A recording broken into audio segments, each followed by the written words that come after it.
အားလုံးမင်္ဂလာပါကြိုဆိုပါရစေဟုတ်ကဲ့အခု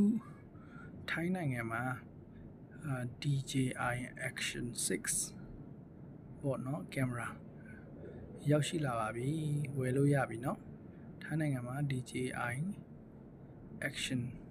6ရောက်ရှိလာပြီဝယ်လို့ရပါပြီ19ရက်နေ့ဒီလ19ရက်နေ့စပြီးတော့ဝယ်လို့ရပြီတရုတ်ပြည်မှာတော့သူ15ရက်နေ့ကတည်းကဝယ်လို့ရပြီးသားဖြစ်ပါတယ်ဟုတ်ကဲ့Action 5 Pro ရှိပြီးသားသူတွေတော့ဝယ်စရာမလိုပါဘူးဒါပေမဲ့Action 5 Pro မရှိတဲ့သူတွေကျတော့ Action 6ကိုဝယ်ပေါ့နော်5 Pro ရှိနေတဲ့သူတွေတော့မဝယ်ပါနဲ့။ဘာကြောင့်လဲဆိုတော့သူရဲ့ system ကနည်းနည်းလေးပဲကွာခြားတာဖြစ်ပါတယ်။ Action 5 Pro ရှိတဲ့သူတွေကျတော့ Action 6 Pro စောင့်ပေါ့နော်